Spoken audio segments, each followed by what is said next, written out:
What's the stand? أعوذ بالله من الشيطان الرجيم بسم الله الرحمن الرحيم الحمد لله رب العالمين والآكبة للمتقين والصلاة والسلام على سيد الأشرف الأنبياء والمرسلين بسم الله الرحمن الرحيم Assalamu alaikum wa rahmatullahi wa barakatuh. All praise is for Allah subhanahu wa ta'ala, our Lord, our Creator, our Sustainer, our Cherisher. Peace, blessings and salutations upon our Master, the greatest to have ever walked across the face of this planet, Muhammad Mustafa, Ahmad Mujtaba sallallahu alayhi wa ala alihi wa sallam. Inshallah, we're going to begin with the recitation of the Holy Quran by Mulana Ubaid, and then we will get into the course, inshallah.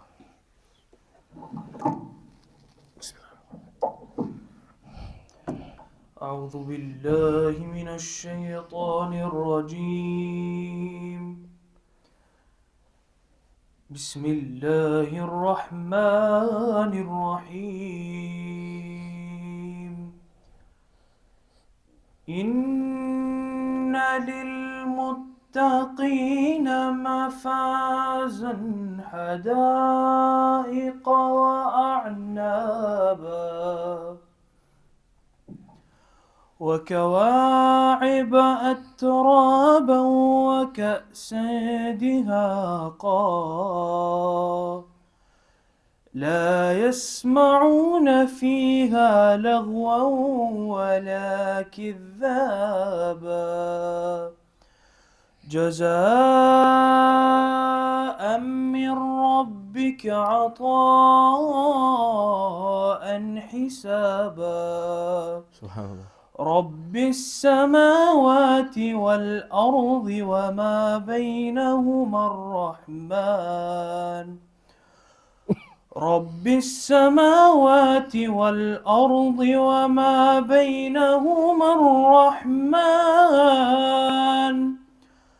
الرحمن لا يملكون منه خطابا يوم يقوم الروح والملائكة صفا لا يتكلمون إلا من أذن له الرحمن وقال صوابا ذلك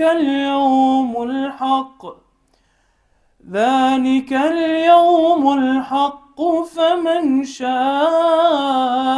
اتخذ إلى ربه مآبا إنا أنذرناكم عذابا قريبا يوم ينظر المرء ما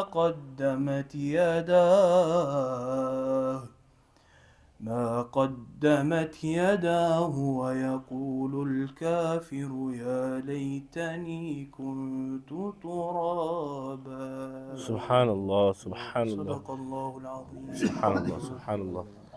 سبحان الله. Alhamdulillah, today what we wanted to do was to be a little bit more practical in a very informal way.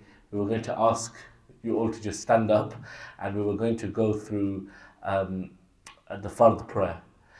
So we were going to go through the 2 rakat fard, which of course will be for Salah Fajr, and then talk you through the fardiyat in terms of the prayer of Dhuhr, Asr, and Aisha. And then next week move on to the Sunnah, and then the Nawafil, and then after that we were going to show the method of Janaza, and the Eid prayer as well. So if it's okay, could I ask you to just stand up and we're going to practically go through it together. Again, we're all going to be really free with each other, and this is not to pick up mistakes or anything. We're going to be learning together, inshallah. And Mufti Sahib is here to rectify us, inshallah. And then there'll be questions. Move the camera backwards. The camera will only be at the front, so it will not be facing anyone, don't worry.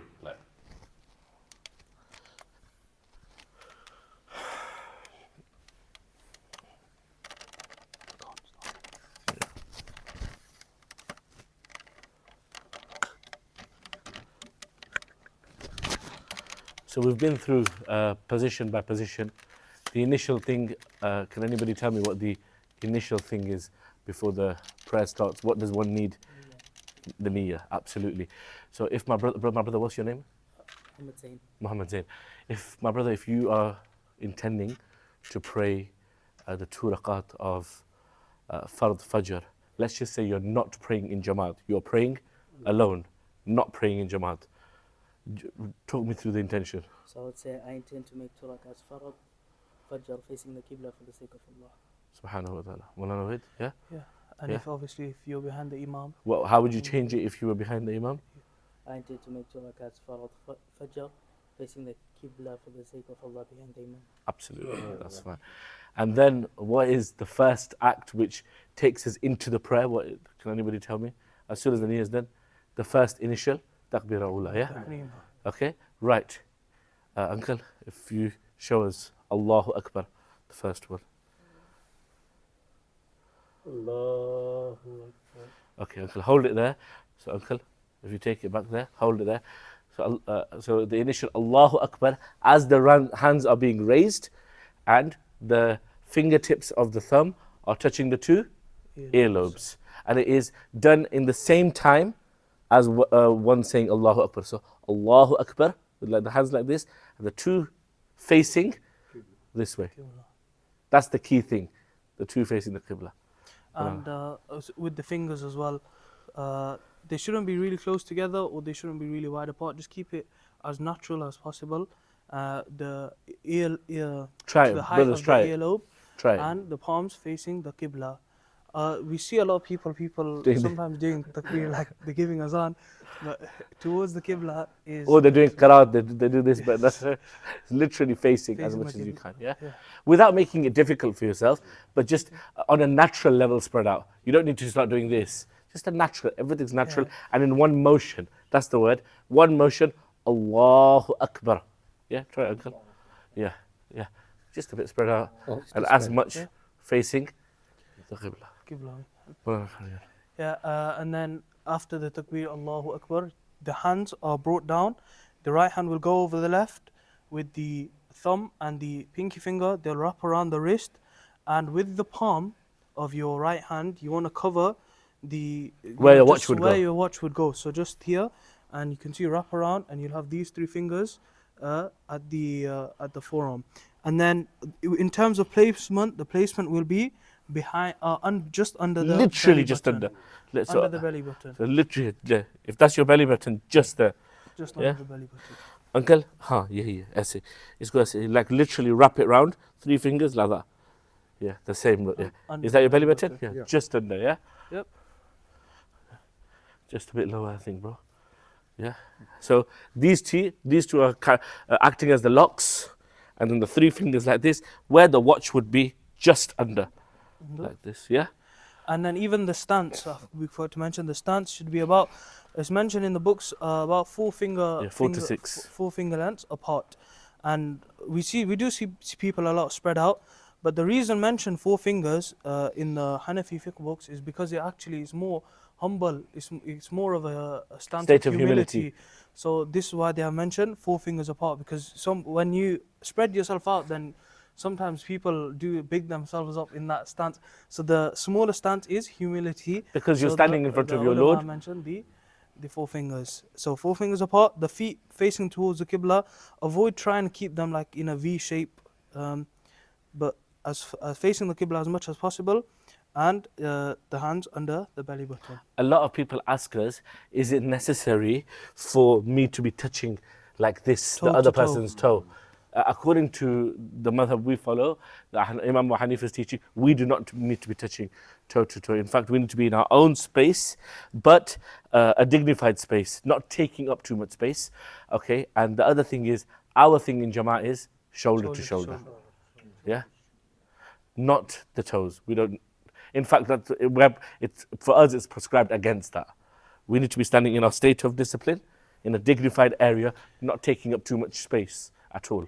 Is that okay? It must be shoulder to shoulder. Yeah, shoulder. Gee, absolutely. That's the. Yeah, the condition is shoulder to shoulder. Gee. Brother Furqan, have you prayed? No. Okay, you carry on. Yeah. You know, there's another thing I want to ask. Ji. You know, sometimes if you're in the line, if one person is not here, I see some people, they put this, they cover their face. Okay, no, that's not. You shouldn't be doing that. That's against the etiquette of the prayer. Because I've seen some people doing that. Oh, as in there's a free space, so you they know, just if take. if it's a line, like, you know, it's this Jamaat line, Yeah. If there's nobody down here, I've seen somebody, you know what they do? They do this way to cover their face. Mufti Sahab, that's- If there's a limitation of space, then that's a valid reason. You don't need to fill up. That's that like, you know, space in your backyard when you want to keep your parking space. That's the same. Mufti Sahab, Mullah Khair. So they've wrapped up the position. We've wrapped down, and then the first thing we will recite is the thana. سبحانك اللهم وبحمدك وتبارك اسمك وتعالى جدك ولا إله غيرك. And we start, the first thing in prayer is سبحانك اللهم, is we glorify Allah subhanahu wa ta'ala. Now, why do we glorify Allah subhanahu wa ta'ala? What's the meaning of the first thing we pray? So Subhanak Allahumma, we translate it as glory to Allah subhanahu wa ta'ala, but Subhan is actually ascribing purity to Allah subhanahu wa ta'ala. What is Allah subhanahu wa ta'ala pure from? The first thing in prayer we do is we establish and we ascribe purity to Allah subhanahu wa ta'ala from all sorts of defects, imperfections, and we are ascribing the perfect attributes of Allah subhanahu wa ta'ala. And this is how we begin the prayer. Everything which is against what His creation is. Because hence why we're worshipping Allah. Yes. وبحمدك, with Allah subhanahu wa ta'ala's praise. وتبارك اسمك, and His name subhanahu wa ta'ala is exalted. وتعالى جدك, and His mightiness is exalted. تبارك اسمك وتعالى جدك ولا إله غيرك, and there is none worthy of worship except Him subhanahu wa ta'ala. And then he will begin with the ta'awudh and the tasmiyah. Now at this stage, ta'awudh and tathmiyah, a'udhu billahi minash shaitanir rajim, bismillahir rahmanir rahim. Now, what I would encourage brothers is that one of the things that brings sukoon to the prayer is on a very basic level, just learning what Surah Fatiha means. Just on a very basic level, because that gives concentration in the prayer. Okay, it's very easy to learn. A lot of the words you are familiar with yourself anyway. Now, usually you have those 4 or 5 favorite surahs that you pray in Salah. Everybody does, right? Even Hafiz will have that. Okay, so what you do is you familiarize yourself with the meanings of the meanings of those surahs. It will give you khushu in your salah. It will give you an entry point of focus, and it will be like you are conversing with your Lord. And that is what the key thing about the prayer is. It's your conversation between yourself and Allah. And the key thing about the prayer is the fact that you need to be ajiz, that you're in Allah's court and you're asking from Him. And there needs to be a discipline about that. Malana, continue. Yes, so the ta'awudh and the tasmiyah. Now in Jama', if we're in Jama', then the muqtadi will only pray thana, and the imam will pray the rest. The muqtadi does not need to pray the ta'awudh and the tasmiyah. The only situation when the muqtadi will pray ta'awudh and tasmiyah is if he was late to the Jama'. And in that sense, when he gets back up to do his own rakats that he missed, then he will do the thana and he will do the ta'awudh and the tasmiyah and then recite from there. So then we'll have the Surah Al-Fatiha, which is the wajib of namaz. Like Brother Shazad said, if you learn the meaning, then inshallah it will help you with your khushu. Then afterwards we have the fard, which we mentioned is the qira'at, which is the one verse, long verse, or the three short verses. And this will complete the cycle of the first position of salah. Ji. Oh, sorry. If you missed the first rak'ah, then you read the... We'll come to that. Are you talking about in Jama'? Yeah, we'll come to that. When you miss the first rakat, when you miss the second rakat, as the weeks go on, we're going to cover all of that, inshallah. Yeah, but that's a very good. What's your name, brother? Ishaq. Ji. Between Surah Fatiha and The surah. Oh yes. Is there tasmiyah? There's tasmiyah. You will recite tasmiyah, and then you will recite the extra qira'at, which I forgot to mention. Now this is when you're alone. There is tasmiyah. If you're in the state of Jama'at, you do not need to pray anything after Salah. According to the Hanafi madhab. According to the Hanafi madhab. Is everybody here just by interest Muqallid Imam Abu Hanifa? Yes? So after you've done Salah in Jama'at, aapne kuch nahi padna. You don't need to pray anything at all until you go into the state of ruku. If you are praying alone then once you have finished the recitation of Surah Fatiha, you will pray Bismillahir Rahmanir Rahim and move on to the recitation of the surah. Now, a couple of things about the recitation of the surah. The first thing is that it needs to be in tartib as the salah is going on. You cannot, for example, pray Qul Huwallahu Ahad in the first rakat and in the second rakat read from Surah Baqarah. Because in the Quran, what is the tartib? Surah Baqarah comes first. Qul Huwallahu Ahad comes later. So tartib ka khayal rakhna hai. That's the big, very important thing. Is that only in first or is that in all? It's In every generally prayer. in everything, even in nafil, you should recite according to the because it's the etiquette of the Quran that we should give it its haqq and we should recite going in the order that it's been laid out. For every prayer, in fact, It's not only fard. no, it's every prayer. In fact, I think it's makruh if you did it in other prayers, but in the fard prayer, you shouldn't be doing it at all. Yep. And then the person will recite the takbir, and then he will go into ruku. And we mentioned ruku, what the Allah subhanahu wa ta'ala commands us, irka'u wasjudu, that bow down and prostrate. So we know it's the fard, it's an arkan of salah. And in terms of the ruku of the Prophet sallallahu alaihi Sallallahu alaihi wasallam, wasallam. he commanded the Sahaba to, when they go into ruku, they should keep their hands wide apart and you should clutch your knees. So this would be the minimum, as we said, just enough to touch the knees. But then the sunnah would be to straighten your back, and the head position would be level with your back, not looking down or not looking up. You should try your best. Now, just before we actually do it, just one point is that we might not be able to do it perfectly. We're all human, but the important thing is we should try to do it as much as we can. Even in ruku, it's very difficult for some people to get their back fully straight. But as long as they're not being lazy and they're just doing this and calling it a day, as long as they're trying their effort enough to bend their arms so they can try and straighten their back out, then they should have hope in the mercy of Allah, and this will be, they're trying their best. At the end of the day, we're all human. Absolutely. The easiest thing is to, the palm, to think that should be touching the knees, then clutching it like this, and then holding it like that. And always remember, it is best for you to have these spread out. Okay? Ji, do you just check that? Yeah. So, and even with the feet position in ruku, we should keep them facing straight towards the Qibla. You should try for them not to do that. Yeah, straight. That brother, that's fine. Our brother, bring them in a little bit. Yeah, and then just bring that in a bit like that. That's it. And that's it. So they're both facing the Qibla, right? So again, you're in that foundational position. And the Allahu Akbar. Sorry, just going back. That takes you into the ruku. Okay, that is the only thing that allows you to release from the position of qiyam into ruku. If that Allahu Akbar is not prayed, if you're alone, you pray it. If you're praying behind the Imam, then the Imam prays it. Without that, you have not been permitted and authorized to be released from position A to position B.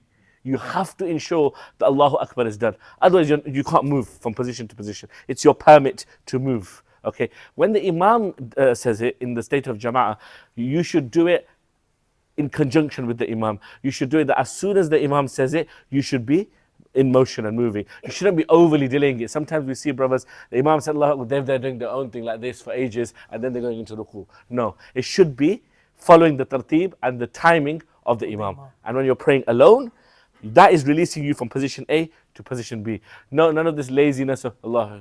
Properly Allahu Akbar and then moving you to the ruku position. And then we mentioned the delay. Go on. Yeah, Sorry. go on. No, why are you saying sorry? This is why we're here. Reason for, because I've been told something slightly differently. I actually wait a long while and make sure that the Imam has reached before I do it. Just let me finish. The reason I've been told is that you must not beat the Imam. Yeah. So now, sometimes you can, a younger person, older person, whoever is reciting, so they say, oh, and you go. Yeah. As soon as they open their mouth, like what you said, as soon as they start with the Allahu Akbar, not when they finish with the Allah. As soon as they start, if you go, you could beat them. And I was told that that's the breaking the It shouldn't be a thing of jumping to it as soon as they say. no, But but for example, faster. yeah, if the Imam says Allahu Akbar, by the time you've heard them say the word, if you're moving in a normal motion, you will not be beating the Imam, uncle. So for example, if the Imam says, say Allahu Akbar. Allahu Akbar. Yeah, so if I hear that Allah, I shouldn't be in a state of jumping. You know how you said, it's literally, if you're moving in a normal motion, you will reach the position after them anyway. Yeah. it's what I'm more concerned about is the sajda and getting up from. Up the, yeah. That's Yeah. Muqtadis, yeah. they should be a bit wary in terms of Imam's pace. Yeah. Especially if you know the Imam, then that's no problem. If you don't know the Imam, Maybe that. then you should have a little pause in a way. And I think most imams, they ensure that they're not, like, they're wary of this masala, because obviously it will invalidate the Muqtadi's namaz. So they're wary of this, and they'll know that if we say Allahu Akbar and we take so long to get down, then it could invalidate some It's a of the really namaz good, behind really it. good So- question. Yeah, So I've seen the- them even delay the their im- Allahu yeah, Akbar. they will, It's yes. Allahu Akbar, you know. Oh, you mean the Imam? Yeah. Usually Imams, they do that. Yeah. They don't start when they are about to go in Yeah. ruku, that's when they say Allahu Akbar. No. Mm. When they are almost in ruku, they say Allahu Akbar. Mm. And same thing with sajda. Most imams will, they'll begin their move getting up, then they'll say it. So by the time everyone's heard it, they're practically almost up or down. But you're absolutely right. You shouldn't be, as the Muqtadi, you shouldn't be beating the Imam. But in usual situations, inshallah, that won't happen. But in Surah Fatiha, when it says Imam wala dua, then you have to say Ameen from the back. So according to Imam Abu Hanifa, Ameen is you're not loud. Are you asking whether you should do it loudly? No, you shouldn't be. Slowly. Yeah, you can do Yeah, Ameen. Yes, we say it, but we say it quietly. Some people say Ameen. yeah, no, that's not according to our madhab. So the other madhabs, they do. If you follow the other madhab, Then you should do it. Hanafi, then Yeah, for example, if you're a muqallid of Imam Shafi'i rahmahullah, they do it loudly, and you should do it, because we believe that that position is also haqq based on the dalail that they have. But what you can't do is for Maghrib do Ameen, and then for Isha do it slowly. You be consistent in what you're following in terms of your taqleed. So again, especially when it comes to now, you don't have to say Ameen. Yeah, it is mustahab to say. Suppose someone doesn't say Ameen, then namaz is still valid. Valid. Subhanallah. They don't have to pray. Yeah. Yeah. And then in ruku, after ruku, then the tasbih is Sami Allahu liman hamida, which will release you from ruku back into qiyam. I think, sorry to Ji. disturb you should let them know about the position of ruku, Ji. especially the back. Mullah Ubaid mentioned that briefly, but let's do it again. Mullah. So Should we get into? shall we all get into ruku, and then we'll try and This is for people who are absolutely fine in terms of their back and knee. Yeah. Those who are problem, yeah. they can do it according to Bro, yours is perfect. Now, what you would do, you would lift your head a little bit, so it's in line with your back. Does that make not, sense? Not strain your neck or Yeah. keep your neck Just- natural. You're quite as- relaxed, don't if you? Yeah. Yeah, If you yeah, keep your natural as possible, it should end up Yeah. correct. This is Yeah. again for somebody who doesn't have any issue. back issues. Yeah, And you then- can come up, guys. Yeah. It's gonna be a gym session. And then Then the least of ruku is your palms Yeah. reach to your the knees. So palm, your palm touching your knees. These spread out almost in the crunching position, like that. Yeah, the palm touching the base, the face of the kneecap, as they And call it. then one thing we forgot to mention is the tasbih. So to do the tasbih once is the fard, and then if you do it 3 times, then this is the sunnah. Sunnah. But if you want to add on to it, you should add on to it if you want to. But you should keep the odd numbers. So 5, 7, 9, as much as you want. If you have time and you want to prolong your tasbih, then that is absolutely fine. Usually, when you're praying in jama'ah, you might end up in a position where you have the chance to do it more than 3 times. So then you would keep it as an odd number, right? And the other thing is not to rush through it. Subhana Rabbiyal Azim, Subhana Rabbiyal Azim, like that. Yeah, that's the pace you should be looking for. So then we mentioned coming back from ruku, and then this is very important, especially in Jama'ah. It's not much of an issue, but especially when people are praying alone, when they've come up from ruku, they'll do it like they won't come up fully. They'll just do ruku, come up, and then quickly go back into sajda. We have to ensure that when we come up from ruku, we are standing straight, fully straight, Almost not in the just- qiyam position. Yeah, yeah. In fact, as straight as the qiyam and not bent. And then you would say, Allahumma rabbana wa lakal hamd, Or or just rabbana Rabbana wa wa lakal lakal hamd, or rabbana lakal hamd. You know, it depends on your personal preference. The more you pray, then the more sawab you will get, inshallah. So, rabbana wa lakal hamd, back straight, and then you will do the tasbih to go into sajda, which is Allahu Akbar. You can do this while you're going into sajda, Allahu Akbar. And we mentioned the tartib when we were doing the class on sajda. Your knees will hit the ground first, or be placed on the ground first. Then it'll be your hands, then it'll be your nose, and then your forehead. So, do we want to try sajda? Yeah, inshallah? so first, that nose, like that. And your head is usually between. See, yeah, the hadith was the Prophet ﷺ instructed his Sahabi to place his head between his two hands. Shall we try it? So if you just come, yeah, go on. Bismillah. Knees. Yeah. So if we should avoid some of you are touching your hands first, and then your knees are hitting the ground. It's old age. Be careful. Yeah, then knees and then hands. Obviously, most of the time, if you can't and you need to put your hands first. As a support. Yeah. Yes. Yeah. Yeah. Obey, do you want to go around and just? Yes. So a couple of points in sajda. The first one is, in this masjid is a bit difficult for the taller people, but you should keep your thighs and your stomach, they should not be touching, they should be apart. And for men especially, our sajda should be, quite wide and not like open, because you'll see women when they do sajda, they'll keep the woman close to preserve their haya. But for men, we should try and keep it, established, firm, and bowing down. And a bit open. Yeah. We don't need to enclose like the women, yeah. So, and then the other thing is the toes. Now the toes, they should be bent. So like this, the minimum is one toe, which is the farad, that should be bent in sajda. Not merely just doing this, if you can all see, this will not fulfill the farad. You have to make sure that the actual toe, not just the tip of the toe, is touching the ground.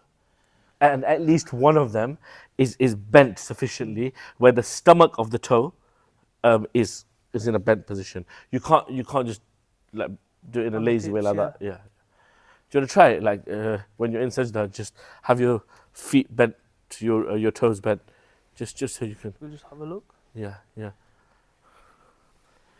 Yeah, everyone seems to be quite good. Me, I can't do this. You, I cross like this. it hurts. Yeah, it hurts. Okay, Muhtasab. Yeah, I was just about to mention that. Well, sometimes like people have hairs and stuff like that to bend your toes, it's impossible. You can't even do it for a few seconds. So for them, this is not necessary. As much as they can do it, they should be. If they can't, they don't have to do it. And then the tasbih of sajda is Subhana Rabbiyal A'la. And then it's the same as ruku, the minimum is once, and the sunnah is 3. And if he wants to prolong it, add to it, then he can. As we said for Surah Fatiha and for the surahs that you're going to pray, also the tasbih, it will again elevate your prayer in terms of your concentration. If you just learn what Subhana Rabbiyal Azim and Subhana Rabbiyal A'la means, it's all glorifying and praising Allah subhanahu wa ta'ala, which is essentially, of course, what the prayer is. If you learn the definitions, the meanings, it will be better for you in terms of prayer. Now, Maulana Ubaid, in between the sajdas, a lot of people ask questions. Can we just go over that, please? So in between the sajdas, like I mentioned, coming up from ruku, some people will not come up fully. The same thing applies in sajda. Some people will really, not even half come up. Like literally half come up and then they'll go back to sajda. This is not the case. You have to make sure you're up fully and sitting in the qada position, which we will also go through. So I also mentioned that both sajdas are fard. So you do one sajda, tasbih 3 times minimum, and then come back up and then do the other sajda, and then you will come back up in the qada position. Yeah. Right? And how long should you be sat in between the two sajdas? A minimum of a tasbih of Subhana Rabbiyal. Are you meant to pray anything when you? No. The Rabbi Ighfirli has been mentioned, but if somebody doesn't pray, if I'm correct, it's okay if they do not pray anything. In between the two sajdas. Normally, you don't pray anything. someone does, there shouldn't be any harm. Again, this is the understanding of the Ahnaf. You might have heard something, I don't want to confuse you, you might have heard something which is different, but otherwise, you need to sit, but not in a rushed way, you need to sit and then go back into No. So that would complete, after going into the second sajda, the same thing, and that would complete one rak'ah. Then you'd come back up, Allahu Akbar. Now, the difference between the first and the second rak'ah will be, in the qiyam will be, you don't need to recite Thana again, or Mufti Sahib Ta'awuz is not required. You can recite if you want. Tasmiyah. Tasmiyah is, you'll recite Tasmiyah before the Fatiha, Tasmiyah, Surah, and then the rest of the rak'ah will be the same until you do the two sajdas, and then you'll come up to the first sitting. Yeah. Just about the recitation in the second rakat, what did we say, just to recap you guys? The recitation needs to be in tartib of the Quran, right? You won't be able to pray a surah which comes before the surah you prayed in the first rakat in the Quran. Just a reminder, a lot of people forget. So yeah, we can't do that. Carry on. So yes, so the first sitting, now in Fard Salah, now this is where it gets a bit different. So if you are doing two rak'ah Fard, for example the Fard Fajr, then you will recite the Tashahud, Durood Ibrahim, the Quranic dua, and then you'll do Salam. And if you're reciting 4 rakats and it's your first sitting, then you will do Tashahud only, and then you will get back up. Now in terms of Tashahud, when you are reciting, how should the finger be in the Ashhadu an la ilaha illallah position? So for Ahnaf, when we go, the finger should be lifted, Ashhadu an la ilaha illallah. Some people, they'll do it and they'll come back to this. No, we should completely flatten our fingers after we have finished reciting Tashahud. Making a circular motion like this. So for example, you make a ring. Like a ring. Ashhadu an la, can you see? Yeah. Ashhadu an la ilaha illallah. Yeah. And then depending on which, if you're praying 2 rak'ah or 4 rak'ahs, you will either stand up fully or you will complete your namaz after reciting durood and the dua. So after if you're praying 2 rakat, you will pray tashahhud, you would pray durood Ibrahim, and then the Quranic dua. If you are praying 4 rakat, you will stand after the at-tahiyyat is finished, and you will not go on to durood Ibrahim at all. After after at-tahiyyat. So if you're praying for, You can't get up after at-tahiyyat without takbir first. yeah, what I mean is that if you're praying at-tahiyyat, say if you're praying 4 rakats, you will pray at-tahiyyat and then you will do takbir and go up, inshallah, yeah? You won't move until that's happened. So if you're praying 2 rakat, at-tahiyyat, durood Ibrahim and the Quranic dua. If you're praying 4, then after the at-tahiyyat you will do takbir and then you will go into the next rakah. So then once you're in the Second. Third now. So now we've done the 2 sunnah, the 2 fards, sorry. Now if they're doing the 4 fards in the third rakah, when they come up, they will recite Tasmiyah and Fatiha. And this will be the same for the 4th rakah as well. So third rakah will be Tasmiyah, Fatiha, and then they do not need to recite any other surah or any other qira'ah. After Fatiha, they will go into ruku, tasbih of ruku, come back up into qiyam, Rabbana wa lakal hamd, into sajda, and like the first rakah, they'll carry on, and then they'll get up for the 4th rakah. And the 4th rakah, they'll recite Tasmiyah, Surah Fatiha, and then carry on as normal as we mentioned, until they get to the last sitting. Now in the last sitting, this will be the same as the first sitting for 2 rakats. They will recite Tashahud, they will recite Durood Ibrahim, and they will recite the Quran dua, and then they'll do the Salam. And then their namaz will be completed. So in the 3rd and 4th rakat of the fard, if you're praying alone, you only need to read Tasmiyah and Surah Fatiha. You do not need to pray a surah. In fact, you don't pray a surah. Of course, if you're praying in Jama'at, you're not praying anything anyway, because you've left it to the Imam, and you've done taqleed of the Imam. Does that make sense to everybody? And we just need to mention the Sitting Qa'dah position. So the position is that the right foot should be bent like this, and then they should lean on the left one. So if you can see, so the toes are pointing towards the Qibla as much as you can do. Like we mentioned, the general rule, if somebody is not able to do it, then he is excused, but we should try our best, and then leaning on the left leg, and you can put the weight on the left leg That way it'll be easier to hold it for a longer period. In terms of the hands, many people they'll do this, which shouldn't be done. They should be on the thighs, Above the knees, yeah. above the knees and not below, hanging down. And you should try and keep your back straight as well in this position. And one more thing is the salam. It's been mentioned in the hadith that when Huzur sallallahu alaihi wasallam used to do the salam, the Sahaba say that we could see the cheeks of the Prophet sallallahu alaihi wasallam. So when we do salam, we should ensure that we are turning our full head, not just doing. Yeah, We fully. should keep our head straight and do Assalamu alaikum rahmatullah, Assalamu alaikum rahmatullah, so that we are fulfilling the sunnah of the Prophet sallallahu alaihi wasallam. And it also doesn't need to be in one motion. Sometimes people think you have to do this. Yeah, you don't need to do that. It's two separate things that are brought together by the central position. Assalamu alaikum wa rahmatullah. Assalamu alaikum wa rahmatullah. Like that. You don't need to do it as one motion in one go. Yeah. Yeah? And also, just one other way, if somebody is struggling in the qada position, with the way Ubayd was sitting, then you sit in the position which is best suited for you, in the sense that you should try as much to lean on this left leg onto your bottom and have it out. So for example, if someone's struggling to sit in that position, when Ubayd said, if that's the best position you can sit on, then the key thing is to be quite flat onto the ground, having that as a pedestal or a foundation. Does that make sense? Any questions or anything we may have missed out? Anything you guys picked up?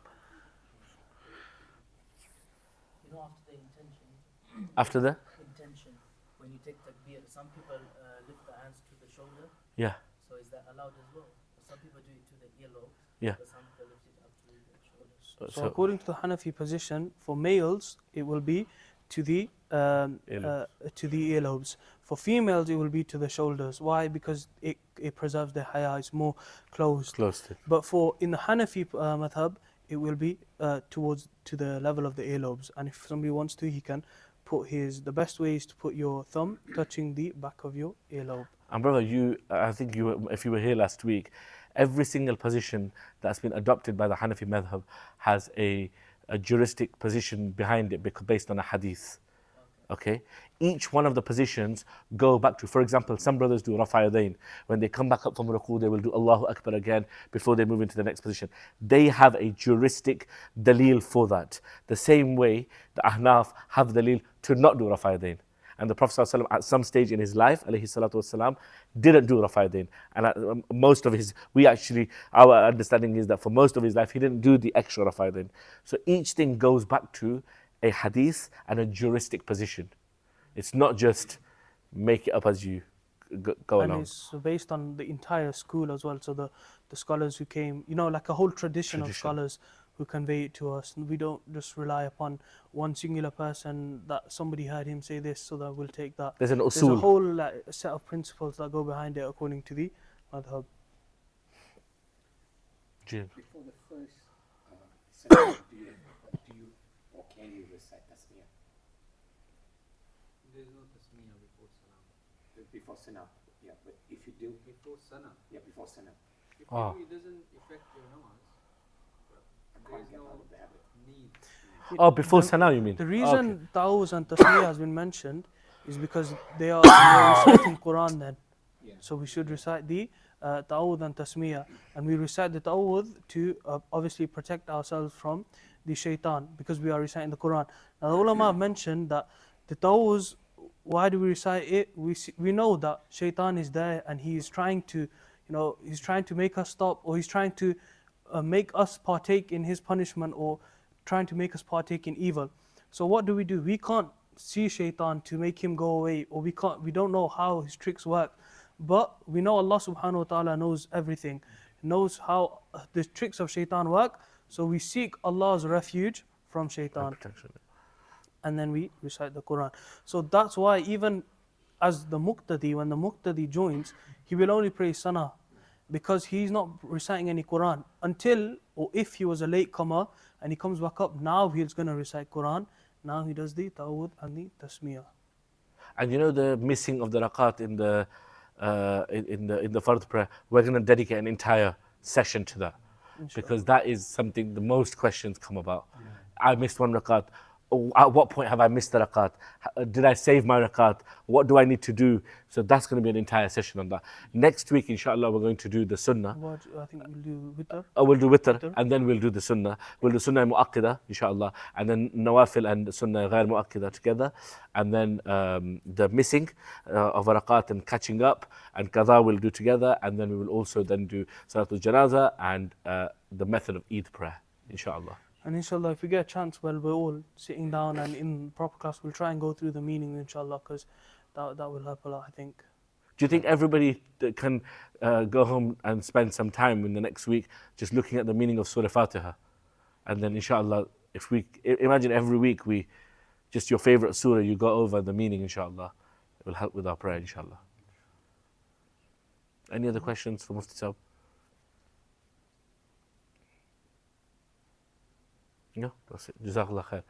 We have short What's up? dua.